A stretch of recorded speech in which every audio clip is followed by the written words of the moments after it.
हाँ दोस्तों, तो पिछले वीडियो में हम लोग रासायनिक समीकरण को संतुलित करने के लिए सीखे थे और वहां तक हम लोग कंप्लीट कर लिए थे और मैंने आपको कुछ वर्क भी दे रखा था, है ना।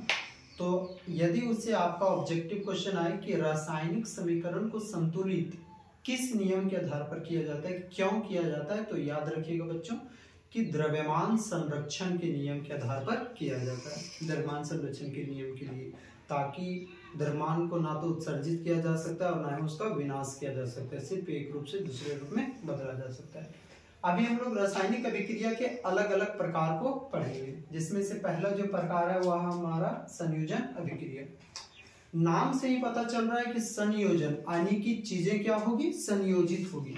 तो आपको पता होगा कि अगर चीजों को संयोजित करना है तो उसके लिए कम से कम मुझे दो चीजें चाहिए होती है, तीन भी चलेगी, चार भी, पांच भी, लेकिन संयोजित करना है तो एक कोई वस्तु संयोजित नहीं हो सकती, कम से कम दो चीजें चाहिए। संयोजन अभिक्रिया तो उसी तरह होगा कि वैसे रासायनिक अभिक्रिया जिसमें दो या फिर दो से अधिक अभिकारक, अभिकारक मैंने बता रखा था जिसे मैं मिलाता हूं वह अभिकारक होता है, और जो बनकर तैयार होता है उसे हम लोग उत्पाद कहते हैं। तो जिसमें दो या दो से अधिक अभिकारक होंगे और उत्पाद का निर्माण कितना होगा दोस्तों, एक होगा।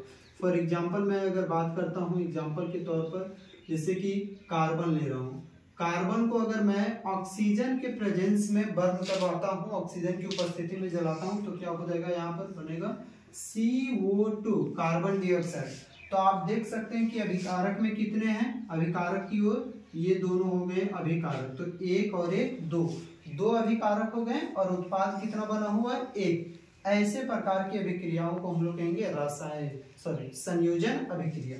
ठीक उसी तरह मैं एक और एग्जांपल लेता हूं, मैग्नीशियम प्लस ऑक्सीजन। तो यहाँ पर मैं अगर मैग्नीशियम को ऑक्सीजन की उपस्थिति में अभिक्रिया करवाता हूं तो मैग्नीशियम ऑक्सीजन के साथ अभिक्रिया करके मैग्नीशियम ऑक्साइड बन जाएगा। तो यहाँ पर भी आप देख सकते हैं कि इसमें जो है वह है दो अभिकारक, तीर के चिन्ह के बाईं तरफ को हम लोग अभिकारक करते हैं और उधर वाले को उत्पाद करते हैं दाईं तरफ को। तो देखिए अभिकारक में दो हैं और अभिकारक में इधर भी दो, उत्पाद एक। ऐसी अभिक्रिया को हम कहेंगे संयोजन अभिक्रिया, है ना। तो संयोजन अभिक्रिया का अगर मैं एग्जांपल डेफिनेशन लिखता हूं तो वैसे रासायनिक अभिक्रिया जिसमें दो या दो से अधिक अभिकारक, कम से कम कितने अभिकारक होना चाहिए, दो, या फिर दो से अधिक भी हो सकते हैं, चलेगा। अधिक अभिकारक आपस में संयोग कर मतलब अभिक्रिया करके एकल उत्पाद का निर्माण करते हैं, एक उत्पाद। तो वैसे रासायनिक अभिक्रिया को हम लोग संयोजन अभिक्रिया करते हैं। इसका अगर मैं मेनली लिखता हूं, ठीक है, दैट इज, तो यहां पर हो जाएगा A plus B C, sign of reaction C। ये दोनों देखिए कि अभिकारक की तरफ कितने हैं, कितने पदार्थ हैं, एक और एक, दो पदार्थों में, जबकि उत्पाद में कितने हो गए हैं, एक। तो अभिकारक में दो और उत्पाद में एक, ऐसी अभिक्रिया को हम लोग कहेंगे संयोजन अभिक्रिया। अगर मैं नेक्स्ट अभी मैं आपको एक क्वेश्चन देता हूं, फॉर एग्जांपल चलिए मैं तीसरा क्वेश्चन लिखता हूं, कैल्शियम कार्बोनेट को मैं बर्न करवाता हूं तो यहां बनता है कैल्शियम ऑक्साइड और कार्बन डाइऑक्साइड। तो यहाँ पर आप देख सकते हैं कि अभिकारक में कितने पदार्थ हैं, एक पदार्थ है, जबकि उत्पाद की तरफ दो पदार्थ हैं। तो इसमें ये संयोजन अभिक्रिया में मेरा नहीं आ सकता है, क्योंकि अभिकारक संयोजन में संयोजित होना चाहिए, मतलब दो अभिकारक होना चाहिए, जबकि देख सकते हैं कि इधर अभिकारक मेरा एक ही, ठीक है, और उत्पाद में एक होना चाहिए, लेकिन इसमें उल्टा हो गया, दो उत्पाद हो गया। तो यह हमारा इक्वेशन जो है संयोजन अभिक्रिया के लिए बिल्कुल गलत है। फिर मैं एक और एग्जांपल लेता हूं जिसमें मैं ले रहा हूं PbNO3 का होल ट्वाइस लेड नाइट्रेट, इसे मैं बर्न करवाता हूं, ठीक है। तो PbO लेड ऑक्साइड बनता है, NO2 नाइट्रोजन डाइऑक्साइड बनता है और O2 ऑक्सीजन गैस बनता है। तो यहाँ पर देख सकते हैं कि अभिकारक में कितने हैं, एक है, और जबकि उत्पाद में तीन बन गए। ये भी संयोजन का नहीं हो सकता, क्योंकि संयोजन के लिए याद रखिएगा अभिकारक कम से कम दो अभिकारक होना चाहिए या दो से ज्यादा भी हो सकते हैं, और उत्पाद की ओर एक ही होना चाहिए, है ना। तो चलिए अगर आप इसे लिखना चाहते हैं तो आप इसको जल्दी से लिख लीजिए, स्क्रीनशॉट ले लीजिए। तब तक मैं नेक्स्ट वीडियो में बढ़ता हूँ, नेक्स्ट टॉपिक पे बढ़ता हूँ। एक मैं और एग्जांपल देता हूँ बच्चों, जैसे कि एक एग्जांपल है मेरे लिए, यहाँ पर कुछ एग्जांपल है। तो एक और मैं रासायनिक समीकरण लिख रहा हूँ, आपको देखकर बताना है कि क्या ये संयोजन अभिक्रिया का उदाहरण है या नहीं। जैसे कि मैं ग्लूकोज है ये C6H12O6 ग्लूकोज प्लस O2, तो बनता है मेरा यहाँ पर CO2 प्लस H2O प्लस ऊर्जा। आप देख सकते हैं कि क्या अभिकारक में दो पदार्थ हैं, एक और एक, ये दो पदार्थ हो गए, बिल्कुल सही, अभिकारक की ओर दो पदार्थ। रसायन संयोजन अभिक्रिया का क्राइटेरिया ही यही मांगता है कि कम से कम अभिकारक में दो या दो से अधिक पदार्थ होने चाहिए। दो पदार्थ हैं अभिकारक में, लेकिन उत्पाद में एक ही होना चाहिए। क्या एक ही उत्पाद है या एक से अधिक है? तो देख सकते हैं आप यहाँ पर कि एक से अधिक उत्पाद है, तो ये भी संयोजन अभिक्रिया का उदाहरण नहीं होगा। एक और मैं लेता हूँ बच्चों NaCl प्लस H2O। तो देखिए यहाँ पर NaCl plus H2O plus NH3 ammonia और साथ में CO2, तो मेरा यहाँ पर बनता है बेकिंग सोडा NaHCO3। क्या आप यहाँ पर देख के बता सकते हैं कि क्या ये संयोजन अभिक्रिया का उदाहरण है या नहीं? तो देखिए संयोजन अभिक्रिया के लिए अभिकारक होना चाहिए दो या दो से अधिक। तो कितने अभिकारक हैं? एक, दो, दो अभिकारक हो गए, चलेगा। तीन, चार, दो से भी अधिक रहेगा, चलेगा, लेकिन उत्पाद की ओर एक ही चाहिए, तो इसको हम लोग अभी संयोजन अभिक्रिया बोल सकते हैं, ठीक है। लेकिन अगर मैं इस रिएक्शन को प्लूरल लिखना चाहूंगा तो ये और भी ऐसे करके बनेगा अमोनियम क्लोराइड। क्या अब बताइए कि क्या अब ये जो हुआ वह संयोजन अभिक्रिया का उदाहरण हुआ या नहीं? तो बिल्कुल हम लोग देख के बता सकते हैं कि ये अब संयोजन अभिक्रिया का उदाहरण नहीं बनेगा, क्योंकि अभिकारकता फुलफिल है अभिकारक की ओर, लेकिन उत्पाद को संतुष्ट नहीं कर रहा है। संयोजन में क्या होता है कि अभिकारक दो या दो से अधिक होना चाहिए और उत्पाद एक ही होना चाहिए, ठीक है बच्चों। आप इसको स्क्रीनशॉट ले लीजिए, मैं आगे बढ़ता हूँ। तो बच्चों हम लोग संयोजन अभिक्रिया को कंप्लीट कर चुके हैं। अब आते हैं दूसरे रासायनिक अभिक्रिया प्रकार, जिसका नाम है वियोजन अभिक्रिया। इसका एक और नाम है बच्चों, याद रखिएगा, इसका नाम है अपघटन अभिक्रिया। अपघटन।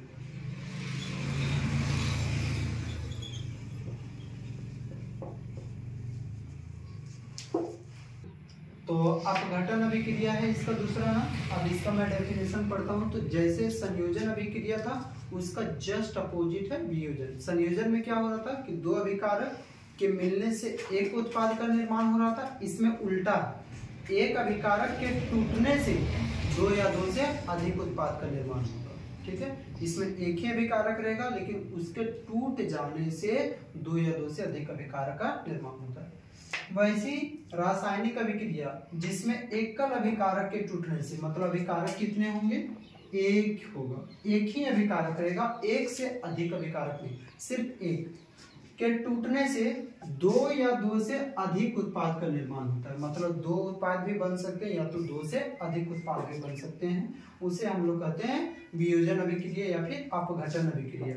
एग्जाम्पल के तौर पर मैं बात करता हूं, जैसे कि CaCO3, इसका नाम है कैल्शियम कार्बोनेट।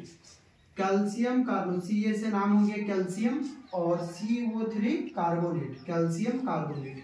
इसे मैं अगर हीट करूंगा, गर्म करूंगा, तो ये बन जाएगा CaO कैल्शियम ऑक्साइड, साथ में CO2 कार्बन डाइऑक्साइड। तो देखिए अभिकारक इसमें कितना है? अभिकारक तीर के चिन्ह के बाईं तरफ को अभिकारक कहते हैं और दाईं तरफ को उत्पाद। तो देख सकते हैं हम लोग कि अभिकारक सिर्फ एक है और उत्पाद जो है एक और एक दो उत्पाद बने हुए, मतलब अभिकारक एक और उत्पाद दो। ऐसे अभिक्रिया को हम लोग वियोजन अभिक्रिया या फिर अपघटन अभिक्रिया का नाम देंगे।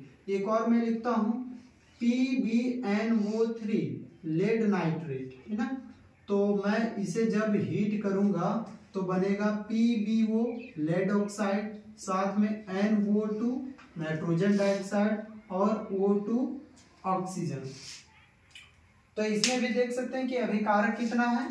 तो ये अभिकारक देख सकते हैं कि अभिकारक सिर्फ एक है और उत्पाद एक, दो, तीन, उत्पाद तीन, अभिकारक एक और उत्पाद है तीन। तो इसे हम लोग कहेंगे वियोजन अभिक्रिया, ठीक है। आप यहाँ तक स्क्रीनशॉट लीजिए, तब तक मैं आगे बढ़ता हूँ। तो बच्चों अब हम लोग पढ़ते हैं वियोजन अभिक्रिया के प्रकार। वियोजन अभिक्रिया के भी प्रकार हैं, टोटल 3 प्रकार है। ऊष्मीय वियोजन, प्रकाशीय वियोजन और एक और है विद्युत अपघटन वियोजन। यहाँ से आपका ऑब्जेक्टिव सवाल कंफर्म है, आएगा तो आएगा ही, इसलिए इस टॉपिक को अच्छा से समझिएगा। ये टॉपिक आपके एग्जाम के लिए भी आई है ना।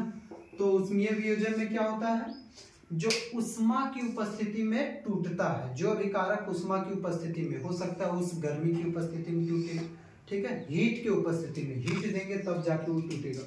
जैसे कि मैं इसका एग्जांपल में बात करूंगा तो कैल्शियम कार्बोनेट, ये जो आप साइन देख रहे हैं त्रिभुज का, यही है आपका उष्मा, ठीक है। गर्म करेंगे तो CaO कैल्शियम ऑक्साइड और कार्बन डाइऑक्साइड। तो याद रखिएगा जब ऐसा साइन दिख जाएगा तो आप सीधा बोल दीजिएगा कि यह ऊष्मीय वियोजन अभिक्रिया है ना, गर्म किया जा रहा है उसे।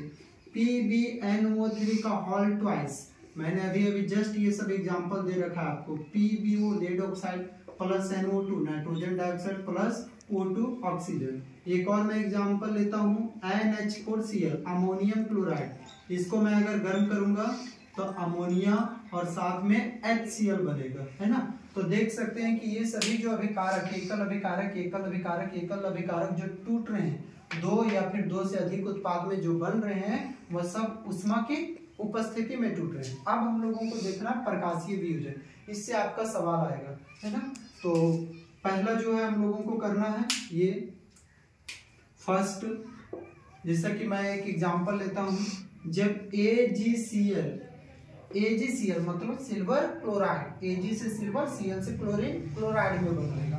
तो सिल्वर क्लोराइड को जब मैं सूर्य की प्रकाश की उपस्थिति में रखता हूँ, सूर्य का प्रकाश मतलब इसे आप अगर धूप में रखिएगा, जब भी सिल्वर क्लोराइड को धूप में रखिएगा तो वहां पर सिल्वर अलग हो जाएगा और क्लोरीन गैस बन के जाएगा। इसमें क्या आएगा ऑब्जेक्टिव, इसमें आएगा आपका ऑब्जेक्टिव कि ये जो AgCl है, इसका सिल्वर क्लोराइड का रंग कैसा होता है, सफेद होता है। याद रखिएगा सिल्वर क्लोराइड का जो रंग होता है वह होता है सफेद। और जैसे ही जब इसको सूर्य के प्रकाश में रखिएगा तो सिल्वर क्लोराइड से जैसे ही क्लोरीन गैस फूट जाएगा तो सिर्फ आपका सिल्वर बचेगा और इसका जो रंग हो जाएगा वह रंग हो जाएगा धूसर, धूसर रंग, ठीक है। कौन सा रंग, धूसर रंग। ऑब्जेक्टिव सवाल इससे क्या आएगा बच्चों कि सिल्वर क्लोराइड को सूर्य की प्रकाश की उपस्थिति में रखने से क्या होता है, तो क्या बोलिएगा, उसका जो सफेद रंग होता है वह किस रंग में परिवर्तित हो जाता है, धूसर रंग में। इससे एक ऑब्जेक्टिव सवाल क्या आएगा बच्चों कि जब लेड नाइट्रेट को हम लोग गर्म करते हैं तो कौन सा गैस उत्सर्जित होता है, नाइट्रोजन डाइऑक्साइड और ऑक्सीजन। लेकिन और नाइट्रोजन डाइऑक्साइड का जो गैस होता है वो याद रखिएगा भूरा रंग का होता है, भूरा रंग, ठीक है, भूरे रंग का होता है, ब्राउन कलर का, ब्राउन कलर। मतलब जैसे ही लेड नाइट्रेट को आप गर्म करना शुरू कीजिएगा तो नाइट्रोजन डाइऑक्साइड गैस निकलेगा। तो आप कैसे पहचान कर सकते हैं कि नाइट्रोजन डाइऑक्साइड गैस निकलेगा, तो वहां पर अगर ब्राउन कलर का गैस निकलने लगे उस परत से तो समझ जाइएगा कि वो ब्राउन कलर गैस कौन सा गैस है, नाइट्रोजन डाइऑक्साइड है। ठीक उसी तरह से सिल्वर क्लोराइड को जब सूर्य के प्रकाश में रखते हैं तो उसका रंग सफेद से धूसर रंग हो जाता है। एक और एग्जांपल है बच्चों AgBr सिल्वर ब्रोमाइड। इसको भी अगर आप सूर्य के प्रकाश की उपस्थिति में रखते हैं, मतलब सनलाइट देंगे, सूर्य का प्रकाश, ठीक है, तो यहाँ पर Ag सिल्वर अलग हो जाएगा और ब्रोमीन गैस बन के निकल जाएगा। तो इसमें भी क्या होता है, इसका जो प्रयोग होता है वो याद रखिएगा फोटोग्राफी में होता है। इसका प्रयोग किसमें होता है, फोटोग्राफी में होता है। यहाँ तक का ऑब्जेक्टिव क्वेश्चन हो जाता है, यहाँ तक आप लिख लीजिए, स्क्रीनशॉट ले लीजिए, आगे बढ़ता हूँ मैं। अब हम लोग पढ़ते हैं विद्युत अपघटन वियोजन अभिक्रिया, है ना। तो विद्युत अपघटन में क्या होता है, वियोजन है तो अभिकारक एक ही रहेगा और उत्पाद 2 या 2 से अधिक। फॉर एग्जांपल मैं बात करता हूँ H2O की।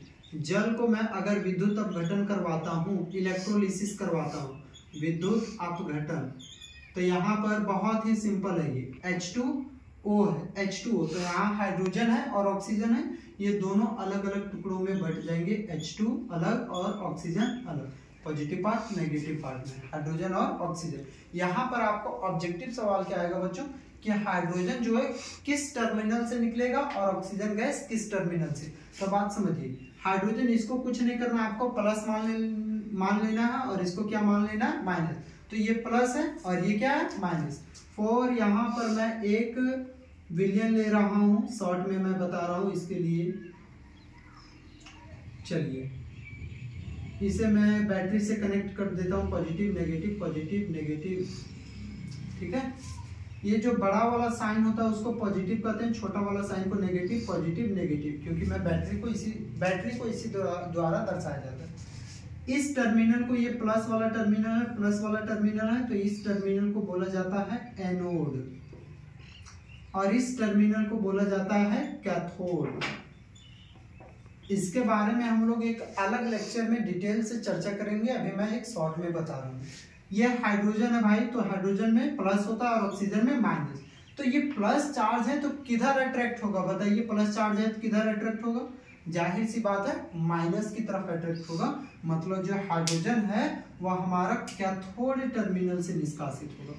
कौन सा टर्मिनल से, कैथोड। लेकिन ऑक्सीजन, ये इसके ऊपर ऑक्सीजन पर माइनस का चार्ज होता है, तो ऑक्सीजन जो है वो प्लस के टर्मिनल से निष्कासित होगा, यानी कि एनोड से। तो यहाँ पर आपको क्वेश्चन पूछा जा सकता है कि विद्युत अपघटन के दौरान, जल का विद्युत अपघटन के दौरान हाइड्रोजन गैस किस टर्मिनल से निकलता है। तो याद रखिएगा हाइड्रोजन, सबसे पहले याद रखिएगा जल का H2O होता है, यहाँ पर प्लस और यहाँ पर माइनस। तो हाइड्रोजन पर प्लस है और ऑक्सीजन पर माइनस, मतलब ये प्लस वाला किधर भागेगा, माइनस की तरफ भागेगा। और माइनस में क्या होता है, कैथोड, मतलब हाइड्रोजन कैथोड में जाएगा और ऑक्सीजन एनोड में जाएगा, ठीक है। एक और हम लोग लेते हैं, एक और एग्जाम्पल बच्चों।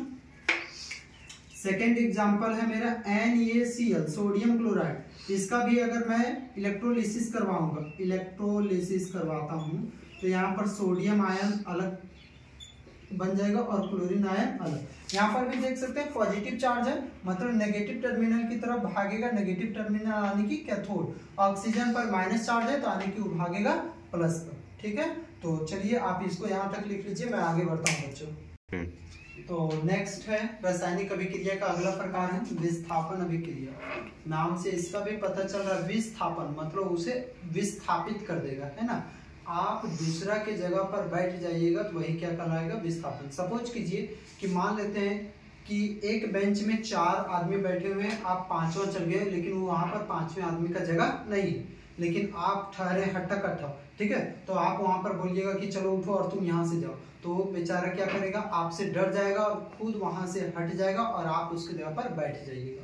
तो आप उसके जगह पर जब बैठिएगा तो आप क्या किए, उससे विस्थापित कर दिए। लेकिन कब विस्थापित किए, जब आप उससे ज्यादा ताकतवर थे तभी विस्थापित कर पाइएगा, अन्यथा अगर आप उससे कम ताकतवर रहिएगा तो विस्थापित नहीं कर पाइएगा।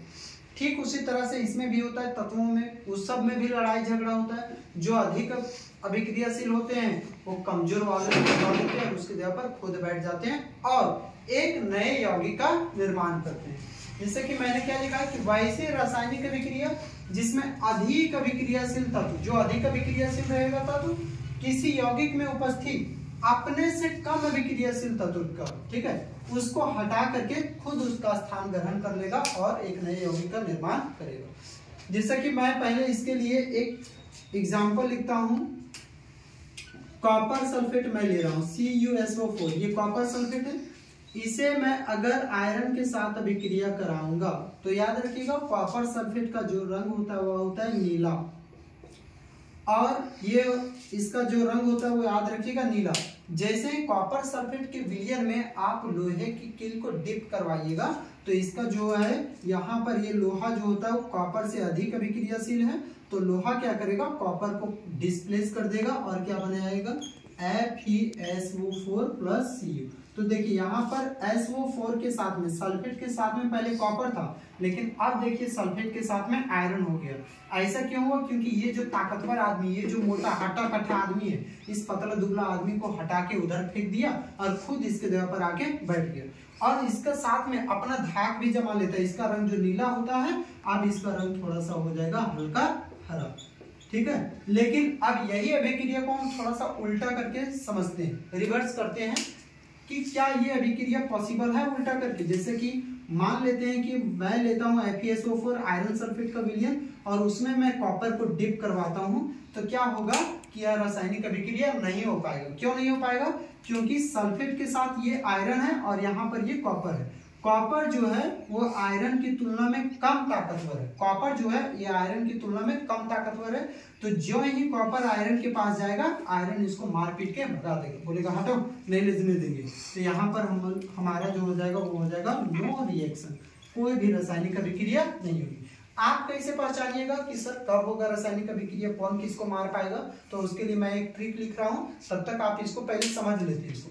वैसे रासायनिक अभिक्रिया जिसमें अधिक अभिक्रियाशील तत्व बोला, अधिक अभिक्रियाशील तत्व मतलब ये जो हमारा आयरन है, ठीक है, अधिक अभिक्रियाशील है किसी यौगिक में। ये हमारा तो यौगिक हो गया CuSO4, ये आपका क्या हो गया यौगिक। किसी यौगिक में अपने से कम अभिक्रियाशील तत्व, तो इसमें कम अभिक्रियाशील तत्व क्या है? कॉपर। आयरन, ये जो आयरन है अधिक अभिक्रियाशील तत्व क्या करेगा? अपने से कम अभिक्रियाशील तत्व को विस्थापित कर नए यौगिक का निर्माण करता है। तत्व को विस्थापित कर दिया और खुद उसके जगह पर बैठ गया और एक नया यौगिक का निर्माण कर दिया। लेकिन यहाँ पर वैसा नहीं हो पाएगा। तो अब आप कैसे समझिएगा, तो उसको जल्दी से लिख लीजिए, मैं आगे बढ़ता हूँ बच्चों।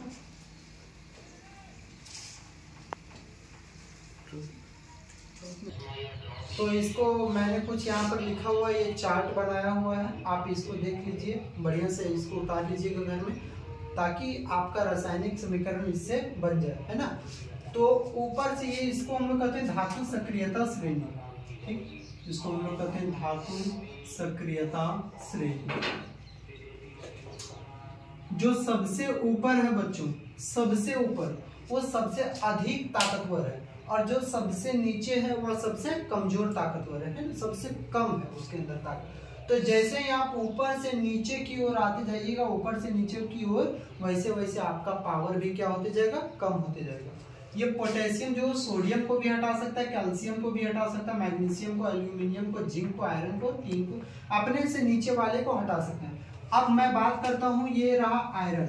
बताइए आयरन किसको किसको हटा सकता है? तो आयरन अपने से सिर्फ नीचे वाले को हटा सकता है, टीन को हटा सकता है, लेड को, हाइड्रोजन को, कॉपर को, मरकरी को, सिल्वर को, सोना को और प्लेटिनम को, इन सभी नीचे वालों को हटा सकता है, जबकि आयरन जो है वह ऊपर वालों को हटा नहीं सकता है। ठीक है बच्चों, तो जैसे कि यहाँ पर देखिए हमारा, मैं एक एग्जांपल ले रहा हूँ, एग्जांपल नंबर 1 एक लेता हूँ मैं एग्जांपल, ठीक है। इसका ट्रिक याद रखिएगा, केदारनाथ का माली आलू जरा फीका सनम पकाता है।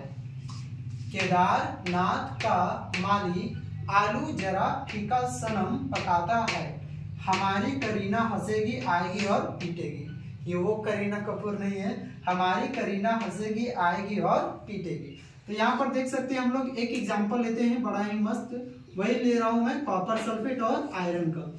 बताना आपको कि क्या बनेगा। तो सबसे पहले दोनों तत्वों को छाट लीजिए। यहाँ पर देख सकते हैं कि आयरन है और कॉपर है, तो आयरन कहाँ पर है? आयरन यहाँ पर है। कॉपर कहाँ पर है? कॉपर यहाँ पर है। अकेला कौन है अपना जिंदगी में? आयरन अकेला है। किसके पास जाएगा आयरन? कॉपर को हटाना चाहेगा, तो आयरन ही ना जा रहा है जबरदस्ती वहां पर, तो आयरन देखते नीचे वाले को हटा पाएगा, तो आयरन से नीचे कॉपर बिल्कुल हटा देगा। तो हाँ, क्या बन जाएगा मेरा? FeSO4 + Cu। लेकिन अगर मैं एक और एग्जांपल लेता हूं, MgSO4 + Fe रहेगा, मैग्नीशियम सल्फेट प्लस आयरन। तो यहाँ पर दो तत्व हमको छाटना है। कौन कौन सा तत्व है? आयरन है और मैग्नीशियम। आयरन बताइए, आयरन तो ये रहा हमारा, आयरन यहाँ पर है और मैग्नीशियम यहाँ पर है। लड़ाई कौन शुरू किया है बच्चों? आयरन किया हुआ है ना। तो जब आयरन लड़ाई शुरू किया है, तो आयरन किसके पास जाना चाहेगा? मैग्नीशियम को हटाना चाहेगा। तो बताइए आयरन मैग्नीशियम को हटा पाएगा क्या? तो अपने से ऊपर वाले को हटा नहीं पाएगा। तो मतलब यहाँ पर सीधा हो जाएगा नो रिएक्शन, कोई भी अभिक्रिया होगा ही नहीं। ठीक है, एक और एग्जांपल मैं लेता हूं,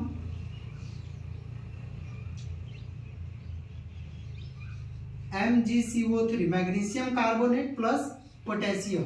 यहाँ पर देख सकते हैं मेरा क्या क्या है? मैग्नीशियम और पोटेशियम है। मैग्नीशियम ये रहा और पोटेशियम ये रहा। देखिए अकेला कौन है? पोटेशियम। पोटेशियम लड़ाई करने के लिए चल दिया मैग्नीशियम के पास। तो क्या बताइए, पोटेशियम जो है मैग्नीशियम को हटा पाएगा? बिल्कुल हटा देगा। तो यहाँ पर क्या बन जाएगा? K2CO3 पोटेशियम कार्बोनेट और मैग्नीशियम डिस्प्लेस हो जाएगा।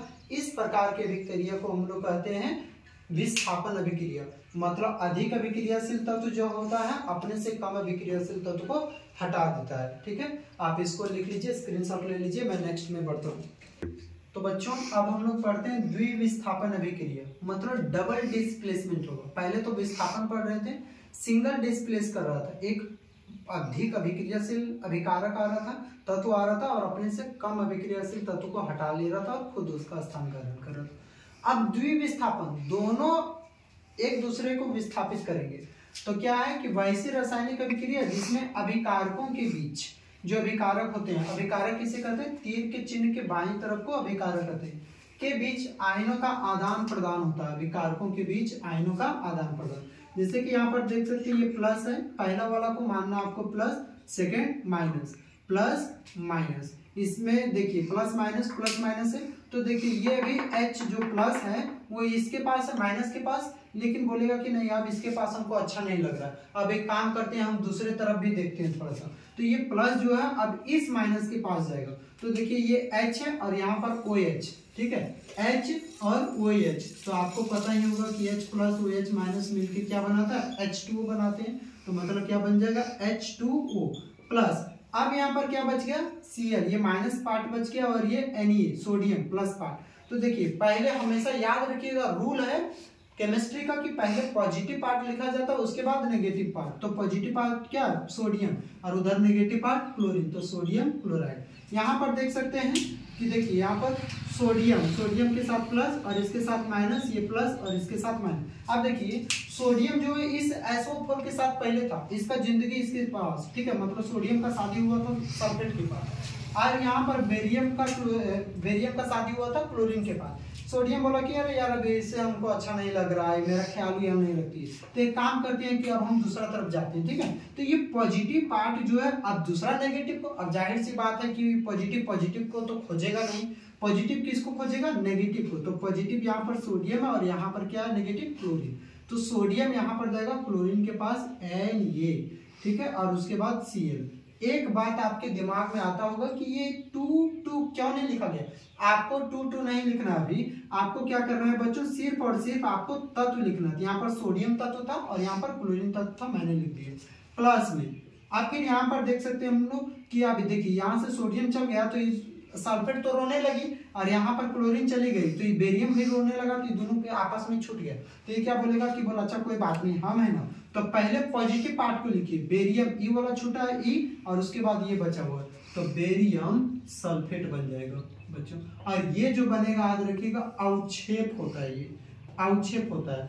क्या होता है सर, अवक्षेप क्या होता है, अवक्षेप होता है जो चीज नहीं घुलता है पानी में, ठीक है, वो विलित नहीं होता, उसे हम लोग कहते हैं अवक्षेप। जैसे कि समझिए पानी में अगर मान लेते हैं आप बालू को घोलिएगा, तो पानी में क्या बालू घुलेगा, क्या बालू नहीं घुलेगा, वो नीचे में बैठा रहता है, वैसी चीजों को अवक्षेप कहा जाता है। तो ये सोडियम क्लोराइड पानी की सतह पर उसी तरह रहेगा विलयन के टाइप में, लेकिन बेरियम सल्फेट जो है वो उस विलयन के नीचे में बैठा रहेगा, वैसा चीज को हम लोग कहते हैं अवक्षेप, इंग्लिश में प्रेसिपिटेट कहते हैं, ठीक है। एक और मैं लेता हूं एग्जांपल बच्चों, magnesium sulphate plus potassium nitrate.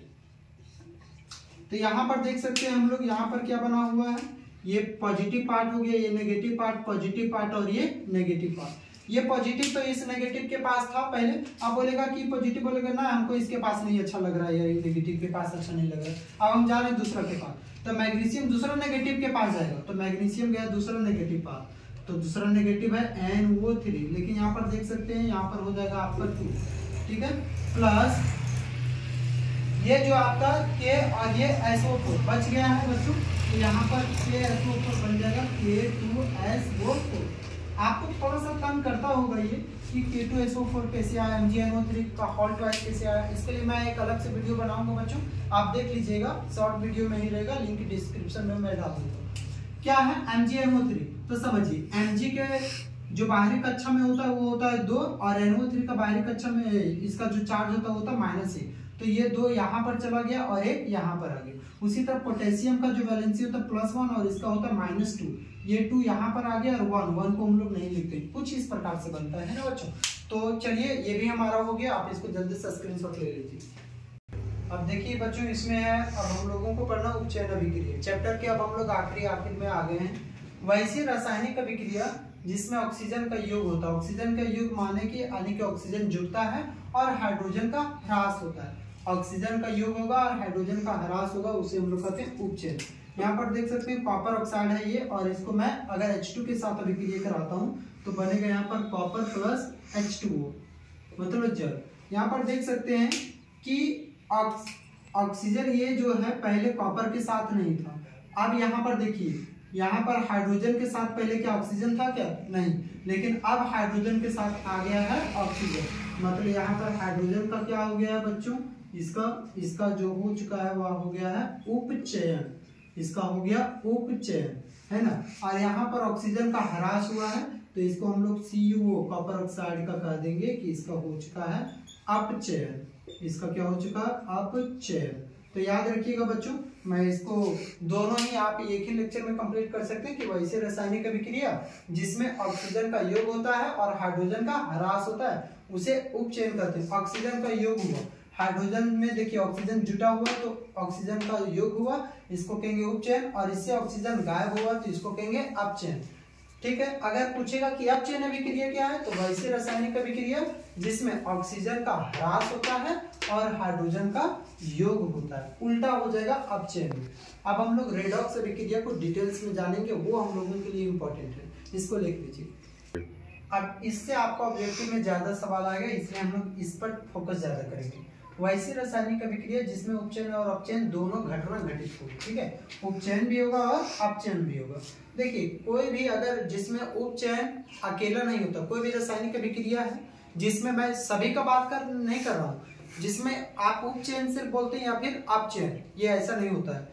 उसमें अगर सिर्फ उपचयन हो रहा है तो उसके अंदर अपचयन होगा तो होगा, मतलब कोई भी रासायनिक अभिक्रिया ऐसा नहीं है कि जिसके अंदर सिर्फ और सिर्फ उपचयन होगा, उसके अंदर अपचयन होगा तो होगा, मतलब दोनों होती है, उपचयन भी होता है अपचयन भी होता है। कैसे होता है आइए हम लोग इसमें जानते हैं। क्या बोला? वैसे रासायनिक अभिक्रिया जिसमें उपचयन और अपचयन दोनों घटना घटित होती है।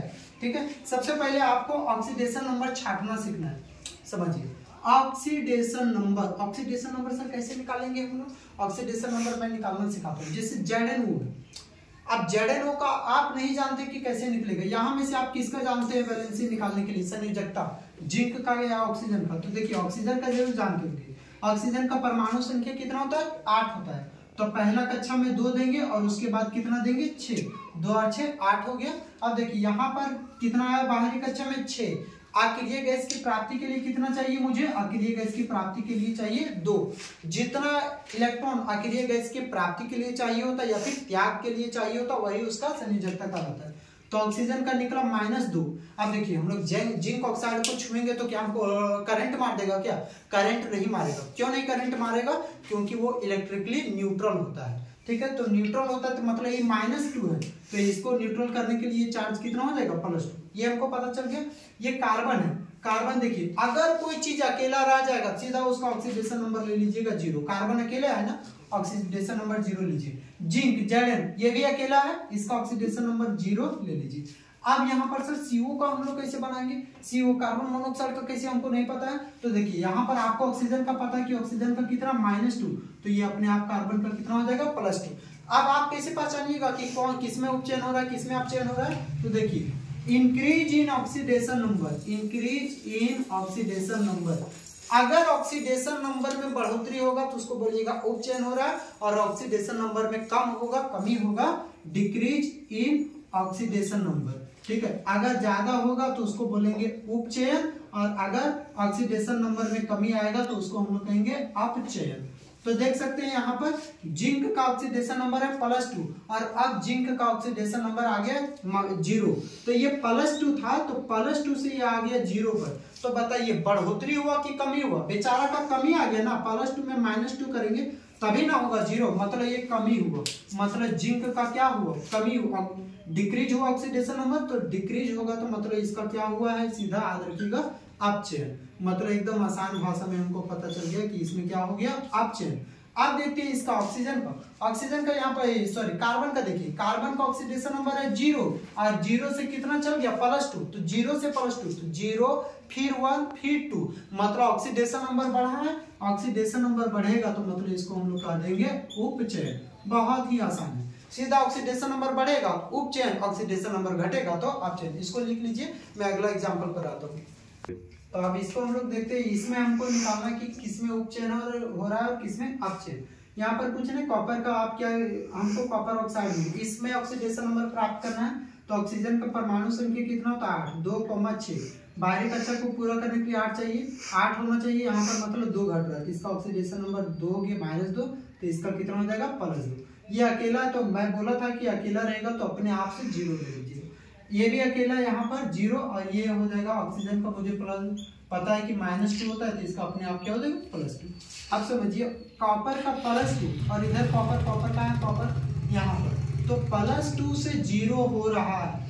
पहले 2 रुपया था, अब इसके पास कितना हो गया 0 रुपया हो गया, मतलब आने की पैसा का क्या हो गया कमी हो गया, तो मतलब ऑक्सीडेशन नंबर घटा है, तो इसको हम लोग कहेंगे कि इसमें हुआ है अपचयन। लेकिन यहाँ पर H2 में देखिए, तो H2 में 0 रुपया था बेचारा के पास, अब 0 से हो गया 2 रुपया, मतलब इसका क्या हो चुका है उपचयन। तो मैं उम्मीद करता हूं कि आप लोग समझ गए होंगे कि उपचयन कैसे निकालना है और अपचयन कैसे निकालना है।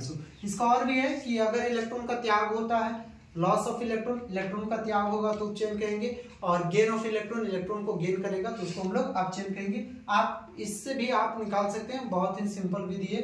क्या रहेगा कि दोनों में से आपको एक का पता होना चाहिए। जैसे कि ऑक्सीजन का मैंने निकाल लिया कि ऑक्सीजन का -2 निकला था, आराम में ये +2 हो जाएगा। अकेला रहेगा तो 0 मान लीजिएगा, अकेला रहेगा 0 मान लीजिएगा। इसमें ऑक्सीजन का मेरे को पता है कि -2, तो ये हो जाएगा +2। आप इसको लिख लीजिए, हम लोग नेक्स्ट टॉपिक पर बढ़ते हैं। तो अब इससे रिलेटेड हम लोग एक क्वेश्चन करते हैं। कोई पदार्थ है, किसी पदार्थ, और उस पदार्थ का नाम आपको नहीं दिया हुआ है, उस पदार्थ का नाम बोलिए कि उस पदार्थ का नाम है X। उसके विलयन का उपयोग सफेदी करने के लिए होता है। दीवार में जो हम लोग पचोड़ा मारते हैं, जो व्हाइटनिंग करते हैं, सफेदी करते हैं दिवाली के दिनों में, तो पदार्थ X का नाम बताना और उसका सूत्र लिखना है, ठीक है। तो मतलब आप किस चीज का उपयोग करते हैं सफेदी करने के लिए, तो आपको पता ही होगा कि इसका नाम बताना है। तो लिखेंगे यहाँ पर पदार्थ X का नाम। ये कौन सा पदार्थ है, पदार्थ X का नाम है चूना, ठीक है। क्या है ये चूना, या तो इसको हम लोग कहते हैं बिना बुझा हुआ चूना, बिना बुझा हुआ चूना। इसको याद रखिएगा जरूर में, ये आपका एग्जाम में आ सकता है। और इसका रासायनिक सूत्र, तो इसका रासायनिक सूत्र बहुत ही जरूरी है, और इसका रासायनिक सूत्र जो है,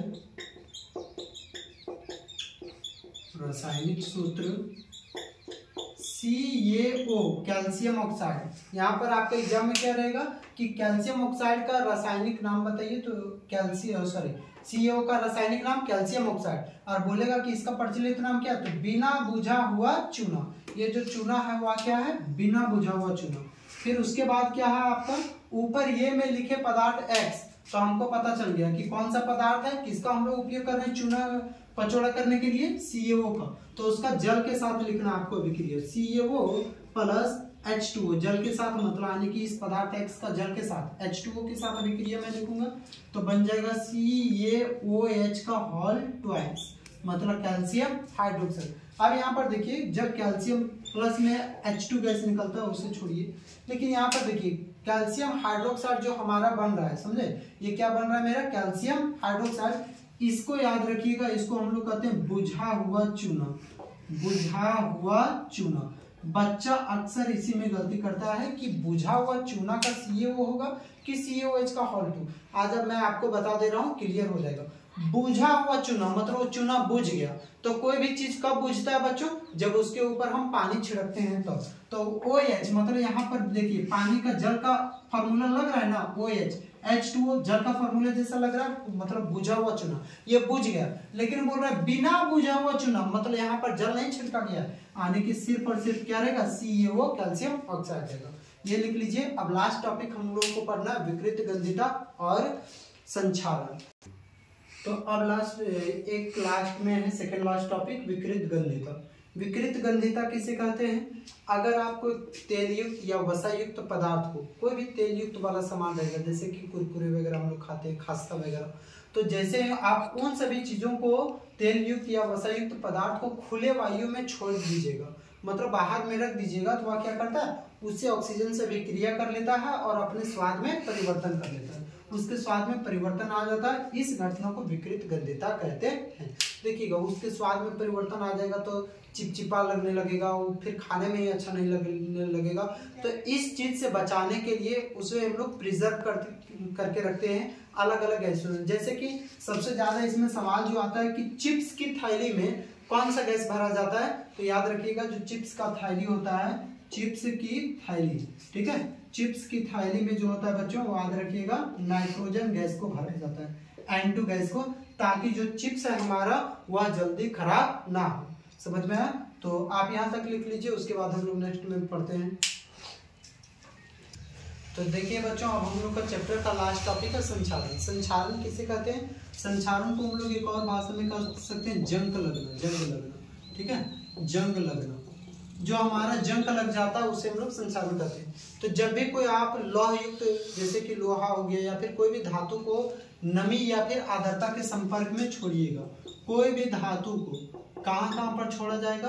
नमी या फिर आर्द्रता के संपर्क में रहता है वो आर्द्रता, तो क्या करती है? तो वह ऑक्सीजन से अभिक्रिया कर लेती है, O2 से अभिक्रिया करके, अभिक्रिया कर अपने ऊपर, जाहिर सी बात है ऑक्सीजन से अभिक्रिया करेंगे तो किसका परत चढ़ाएगी? ऑक्सीजन का। अपने ऊपर ऑक्सीजन का परत चढ़ा लेती है, परत चढ़ा लेती है।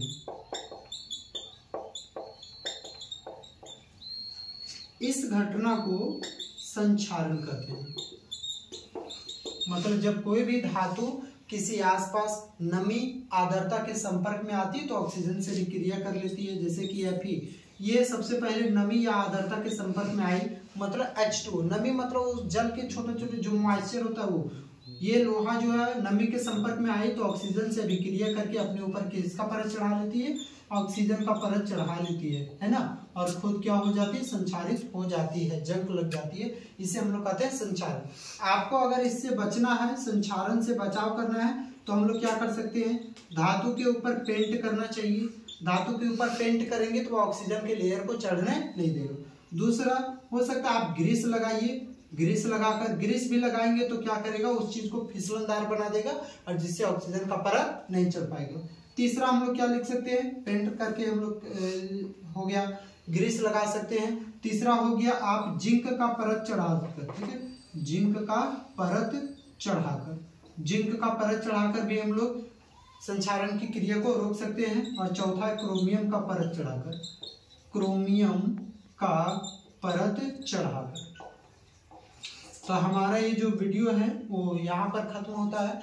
केवल संचारण में आप याद रखिएगा कि जब भी कोई धातु अपने आसपास नमी या आर्द्रता के संपर्क में आती है तो ऑक्सीजन गैस के साथ अभिक्रिया कर लेती है और अपने ऊपर ऑक्साइड का परत चढ़ा लेती है। ऑक्सीजन से अभिक्रिया करेगी तो ऑक्साइड का परत चढ़ा लेती है। इस घटना को संचारण कहते हैं। इसका हम लोग बचाव कैसे कर सकते हैं? पेंट करना होगा, या तो ग्रीस लगाना होगा, या तो जिंक का परत चढ़ाना होगा, या फिर क्रोमियम का परत चढ़ाना होगा। ये हमारा one shot revision first chapter का खत्म होता है। अब मैं आऊंगा अगले चैप्टर आपका फिजिक्स का लेकर प्रकाश परावर्तन या अपवर्तन। तब तक हम लोग यहीं पर रखते हैं बच्चों।